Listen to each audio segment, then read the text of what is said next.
Hoje nós estamos vivendo quase a mesma instância desse tempo. A igreja do Senhor Jesus Cristo hoje virou um lugar de barganhas e de poder financeiro graduado. Nós estamos vendo pessoas enriquecendo-se cada dia mais, cada tempo mais, ficando cada vez mais prósperos naquilo que nós chamamos de ministério. Homens e mulheres. Então nós vamos falar com o tema As 3 entradas de Cristo Jesus no tempo. Amém? Amém. Leamos, pois, a palavra do Senhor no livro de Lucas, capítulo 2, versículos de número 25 até o versículo 38. Está escrito assim: Havia em Jerusalém um homem cujo nome era Simeão. Este homem era justo e temente a Deus, esperando a consolação de Israel, e o Espírito Santo estava sobre ele. E fora-lhe revelado pelo Espírito Santo que ele não morreria antes de ter visto o Cristo do Senhor. E pelo Espírito foi ao templo, e quando os pais trouxeram o menino, Jesus, para com ele proceder segundo o uso da lei, então ele o tomou em seus braços e louvou a Deus e disse: Agora, ó Senhor, pode despedir em paz o teu servo, segundo a tua palavra, pois já os meus olhos viram a tua salvação, a qual tu preparastes perante a face de todos os povos, luz para iluminar as nações, e para a glória do teu povo de Jerusalém. José e Maria maravilharam-se das coisas que dele dizia. E Simeão os abençoou e disse a Maria, sua mãe. Eis que este é posto para a queda e elevação de muitos em Israel, e para sinal que é contraditado, e uma espada transpassará também a tua própria alma, para que se manifeste os pensamentos de muitos corações. Amém? Amém. Graças a Deus. Podemos se assentar, obrigado. Muito bem. Nós lemos aqui uma passagem e eu queria falar nesta noite a respeito das 3 entradas de Jesus no templo. Claro que mais vezes creio que Jesus entrou no templo, mas 3 foi a inspiração que o Espírito Santo de Deus me deu, a oportunidade de entender melhor o comportamento da mudança do templo, do tempo de Jesus. Nós observando nessa leitura, nós encontramos na primeira instância que Cristo esteve no templo, algumas personagens dirigidas pelo Espírito de Deus. O primeiro homem cheio do Espírito Santo é Simeão. A segunda pessoa cheia do Espírito Santo era Ana. Fora José e Maria, que tiveram também as revelações divinas. Bom, esse é um quadro muito importante de se entender. Cristo, ele é levado ao templo para ser apresentado a Deus. Aqui fala sobre a circuncisão, que era segundo a lei todo macho que nascia em Israel. Então, sua mãe e seu pai o tomaram depois de 8 dias e o levaram para circuncidá-lo. E a Bíblia Sagrada diz que ao chegar ali, houve-se um homem cujo nome era Simeão, que pelo Espírito do Senhor nosso Deus, naquele dia foi ali, naquele lugar. E a Bíblia Sagrada diz que este homem, ele tomou Jesus nos seus braços e agradeceu a Deus, falando: Agora sim, ó Pai, pode despedir teu servo em paz, segundo a tua palavra, pois já os meus olhos viram a salvação. Que coisa maravilhosa, amém? Você observa que homens cheios do Espírito Santo de Deus, ainda havia no templo de Deus homens o quê? Cheios do Espírito Santo de Deus. Esse homem ficou tão agraciado em olhar para aquela criança e entender que aquela criança era a salvação de toda Israel e de todos aqueles que nele creram, que pediu a Deus que poderia agora sim o quê? Despedir.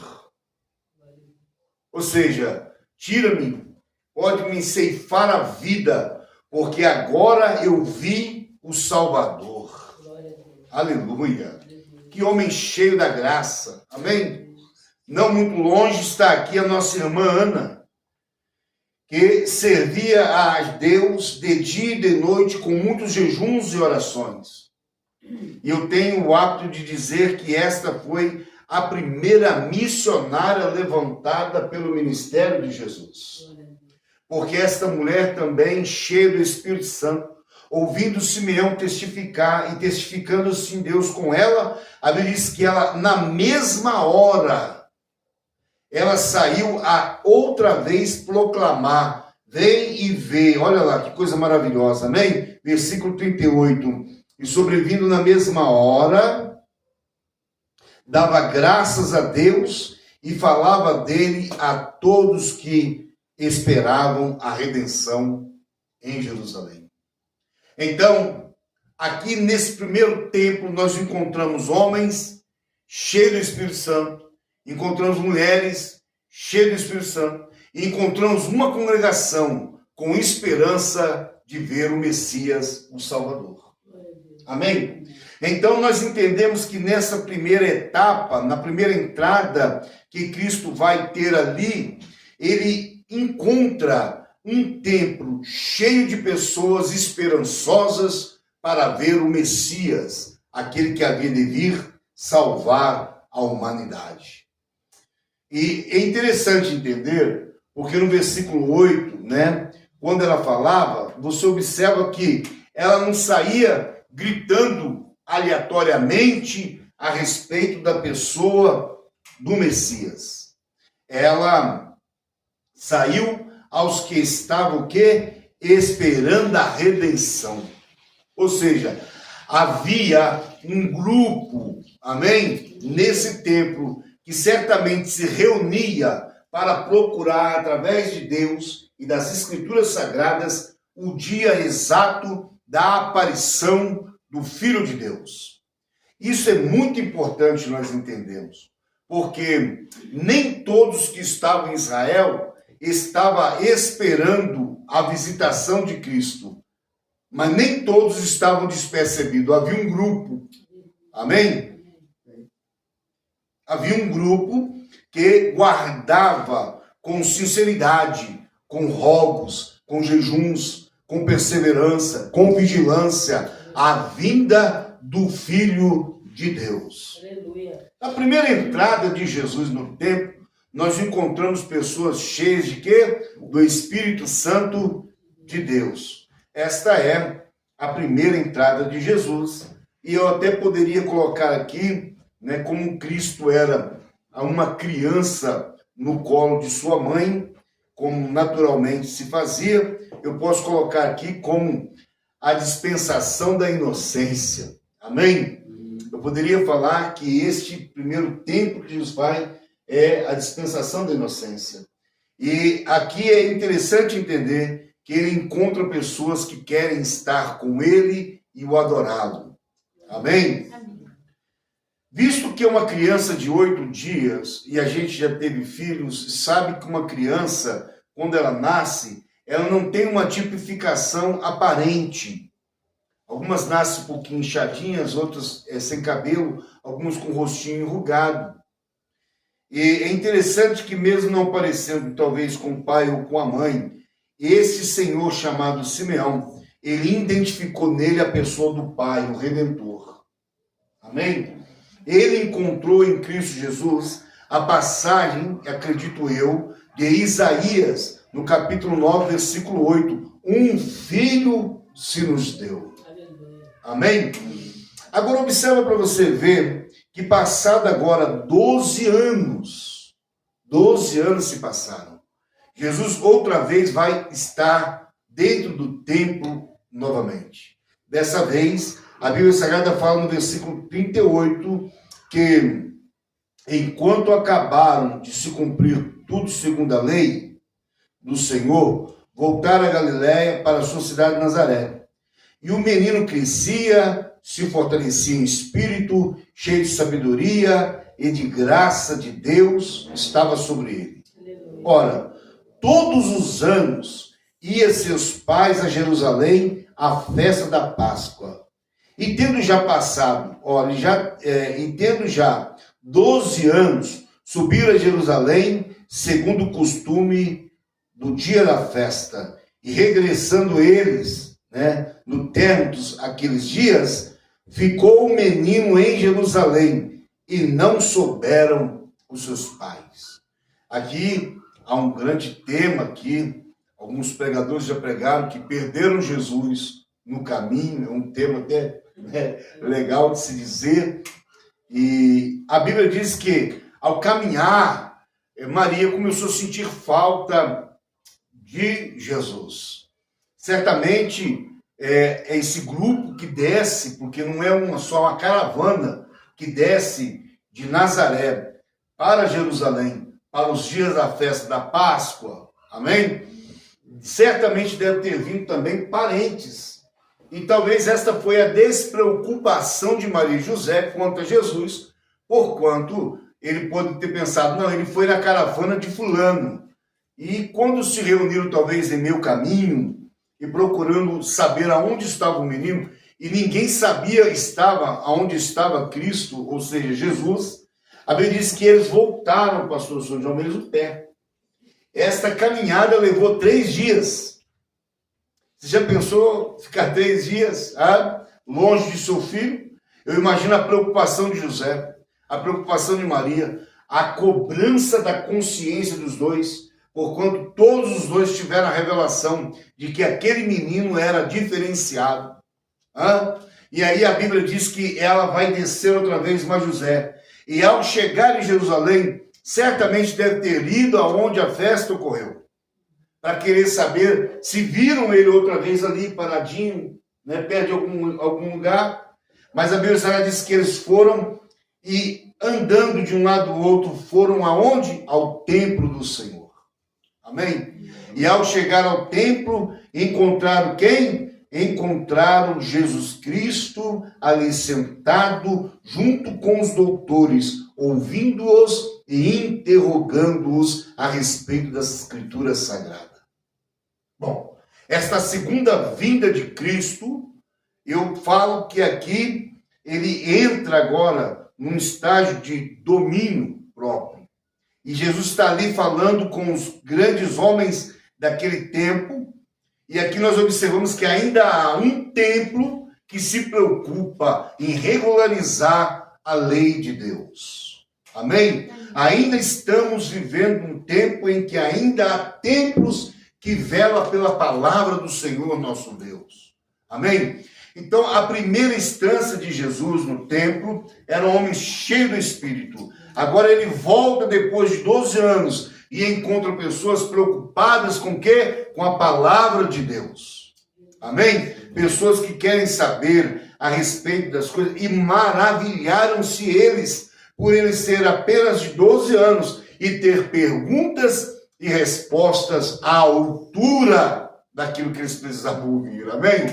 Eu imagino que esta foi a parte teológica desses homens. Foi nesse tempo que esses homens devem ter aberto seus olhos e falado, quem é este menino? Como sabe tanto quantas escrituras tem na mente desse rapaz? Hein? Eu imagino esses homens olhando e falando assim, quem é este?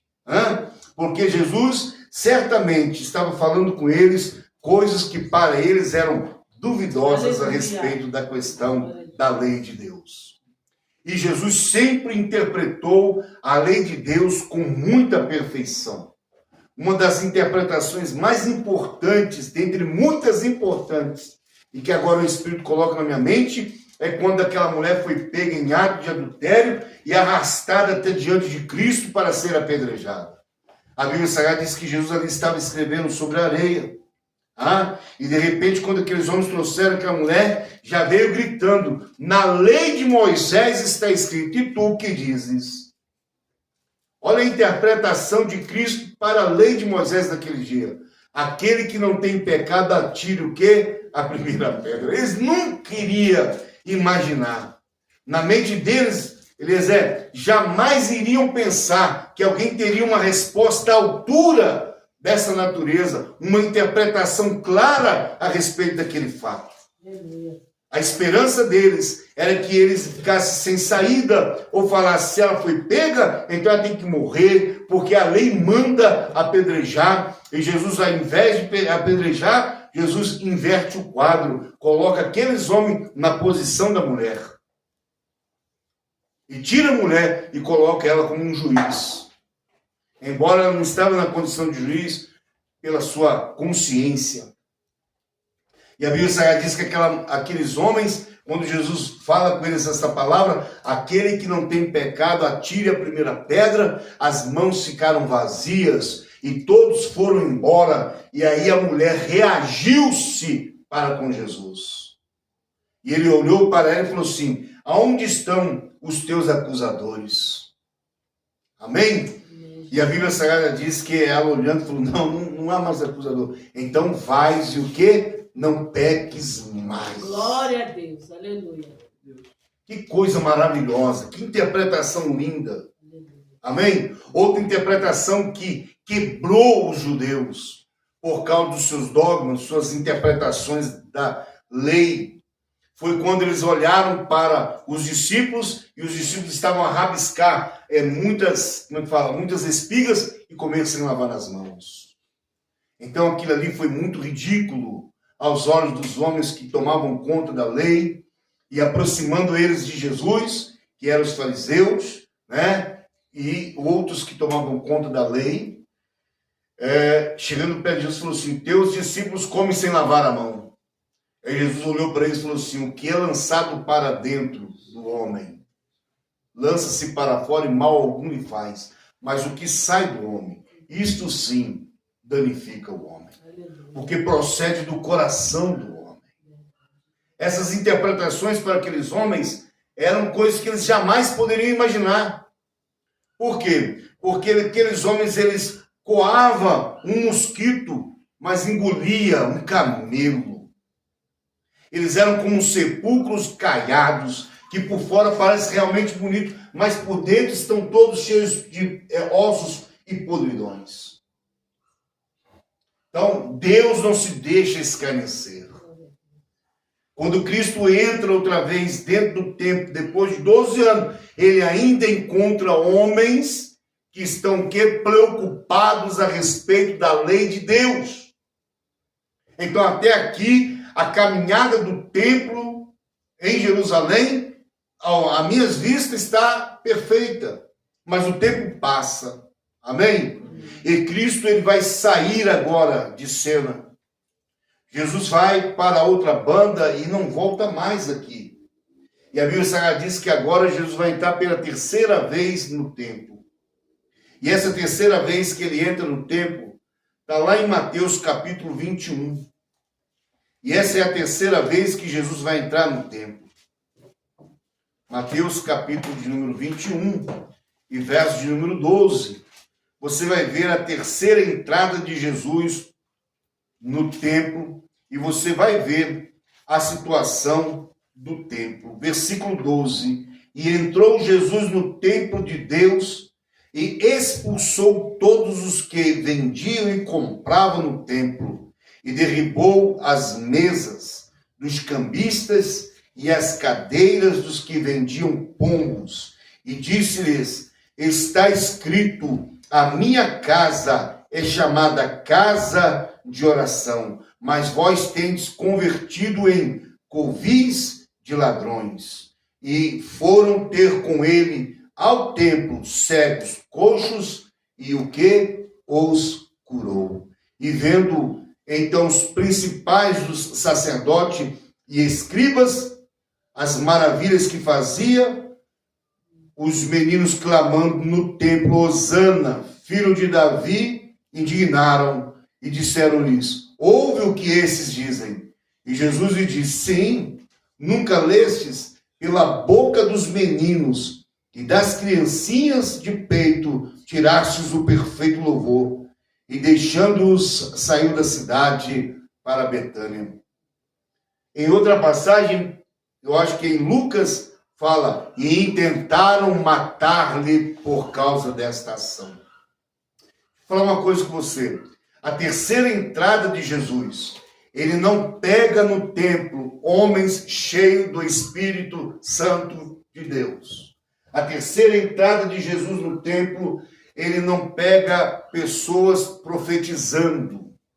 A terceira entrada de Jesus, ele não pega homens que estão ali olhando para as Escrituras de fato e tentando entendê-las para melhor proveito. Ele pega cambistas, ele pega homens barganhistas, ele pega sacerdotes barganhistas, ele pega homens que estão fazendo um câmbio negro no átrio do Senhor. Nós entendemos na leitura que fizemos lá no livro de Ezequiel, né? Aonde lemos ali que Deus o levou e mostrou-lhe o átrio da casa de Deus, aonde os homens praticavam todo tipo de abominação. E ele falou, cava na parede e verás maiores abominações ainda. Aqui, Cristo está mostrando que muitas pessoas tiraram do átrio os verdadeiros adoradores para fazer do átrio agora um câmbio negro. Amém? Um mercado. Então eles começaram a fazer da casa de Deus um negócio. E favoravelmente, claro, os sacerdotes e fariseus e escribas daquele tempo aplaudiam essa ação, porque certamente também recebiam para que aquilo ali mantesse daquela forma. Aqui você observa-se que o átrio não é lugar de cambistas. O átrio do templo de Deus não é lugar para que pessoas venham estar fazendo barganhas de pombos, carneiros, cabritos, de bodes, de ovelhas. Não é isto. Amém? O átrio não é lugar para essas situações. E esses homens ocuparam-se os atos da casa de Deus para barganhar e ganhar dinheiro e para ficarem prósperos. E a Bíblia diz que Jesus vai se aproximar desse templo e ao entrar nesse átrio, ele começa agora a derribar essas mesas, esses cambistas, e os expulsaram daquele lugar. Ele fez até um azorrai com 3 cordas. Certamente ele não deve ter lapiado um homem. Se tivesse, eu estaria com Jesus da mesma natureza. O que não me movimentava nada. Amém? Amém. Mas a Bíblia diz que ele não bateu em ninguém, pastora. Mas certamente aquele azorrai de 3 cordas era para espantar, ou fazer um barulho, né? Para poder meter medo, talvez, não sei. E se ele tivesse lapiado alguém para mim, eu estava batendo palma para ele. Porque átrio da casa de Deus não é lugar de fazer bagunça. Hoje nós estamos vivendo quase a mesma instância desse tempo.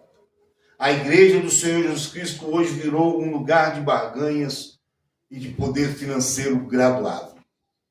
Nós estamos vendo pessoas enriquecendo-se cada dia mais, cada tempo mais, ficando cada vez mais prósperos naquilo que nós chamamos de ministério.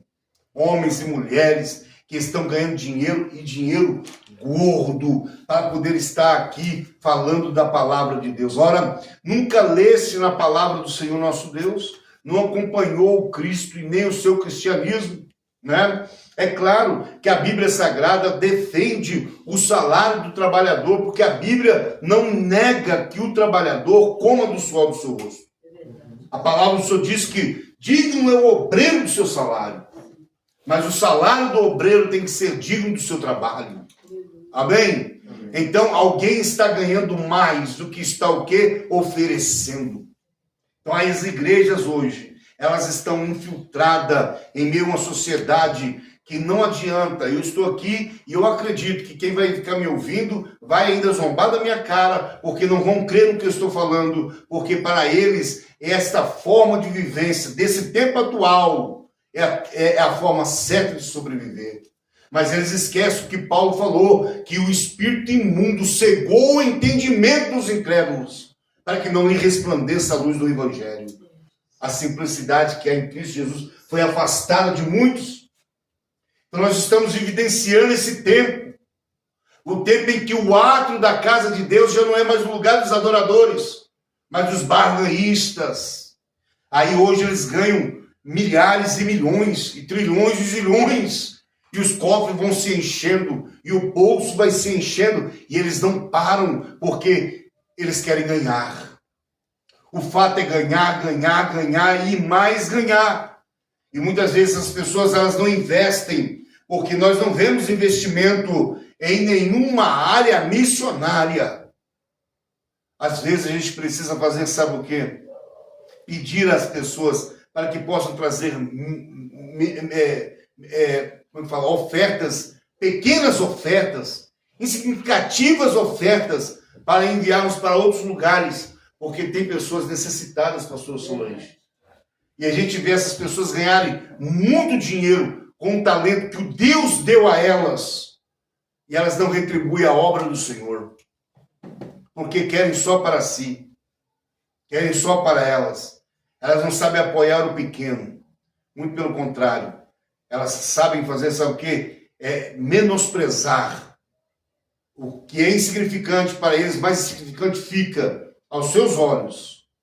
Mas esquece, irmão, que debaixo da cinza é que a brasa está acesa. Amém? Eles esquecem, pastor, que debaixo da cinza é que a brasa está acesa. A brasa, o fogo, não fica por cima da cinza, fica por baixo da cinza. Agora aqui a Bíblia Sagrada diz que quando Jesus chega, ele vai espaventar este povo. Ele vai expulsar este povo. E vai citar uma palavra que está escrita no Salmo, se não me falha a memória, que é este versículo aqui. A minha casa, aleluia, será o quê? Chamada casa de oração, mas vós tendes feito ou tendes convertido em covis de ladrões. Ora, quem está chamando esses homens de ladrões não é o Carlos, é o Senhor Jesus Cristo. Não está diferente hoje. Nós não estamos vendo diferença. Quando Jesus entrou nesse templo, ele não mais viu pessoas preocupadas com ele, não viu as pessoas preocupadas com a palavra, eles viu pessoas preocupadas com mamon. E se tem na Bíblia Sagrada alguma coisa que Deus tiver como o Senhor, é a riqueza. Por isso a Bíblia diz, não podereis servir a um Deus ou ao outro, ou servirás a um e amará um, ou odiará o outro. Amém? Não podeis servir a Deus e a mamon. E as pessoas estão envoltas em mamon. E aí a Bíblia Sagrada diz que quando Jesus os expulsa e lança eles para fora, vai dar agora espaço para quem? Para que outros adoradores se aproximem. E quem são esses outros adoradores? São coxos, são cegos, são mancos, são pessoas que dependem, que precisavam de cura, de libertação. Sabe por que eles não entravam no átrio? Porque não tinha espaço para eles. A barganha, a riqueza, a fama, o dinheiro, não deixavam que essas pessoas entrassem dentro daquele lugar sagrado. Mas quando eles viram que o átrio ficou ali vazio, a Bíblia Sagrada diz assim, e foram ter com ele no templo o quê? Cegos, coxos, e Jesus o quê? Fez sinais, prodígios, maravilha. Glória a Deus. Quando Cristo vier, certamente, ele não traz na sua mão um azorrai de três cordas. Não, ele traz uma vara de ferro. Amém? Quando Cristo vier, ele não vai entrar aqui para expulsar os cambistas. Ele vai pisar no lagar da ira do Deus Todo-Poderoso. Graças a Deus. Amém? Aqueles que não fazem conta da palavra de Deus por quanto o mamon tem dominado, fica quietinho, continua nessa mesma instância, porque da boca dele sai uma espada e com ela vai ferir muitas almas. Não adianta pensar, não, Deus não está vendo ou Deus aprova tal ação. Olha, irmão, eu concordo que o obreiro tem que ter o seu salário, porque é digno.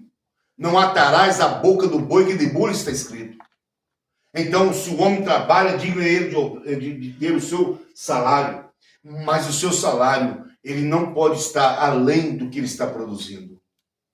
Olha e vê, o mundo nós temos muitos empresários. Ninguém paga além daquilo que a pessoa não possa produzir. E nós estamos observando um tempo em que as pessoas estão fazendo farra com a fé alheia das pessoas. Pessoas pedindo ofertas para dormir na igreja. Para dormir, você dorme em qualquer lugar. Não, vem cá minha oferta que eu vou dormir na igreja. O que me importa, não. Você pode dormir onde você quiser. Vai cobrar para dormir agora? Permaneça-se acordado por minha conta para sempre. Até que Jesus venha. Vai virar uma múmia. Pessoas pedindo oferta para enganar as pessoas em troca de alguma coisa que Deus vai estar operando a seu favor se você ofertar X coisa nessa casa. Esta casa, irmão, não será, essa casa será chamada casa de oração. Amém? Amém. Pararam de ensinar as pessoas a escritura e começaram a ensinar as pessoas as muletas espirituais.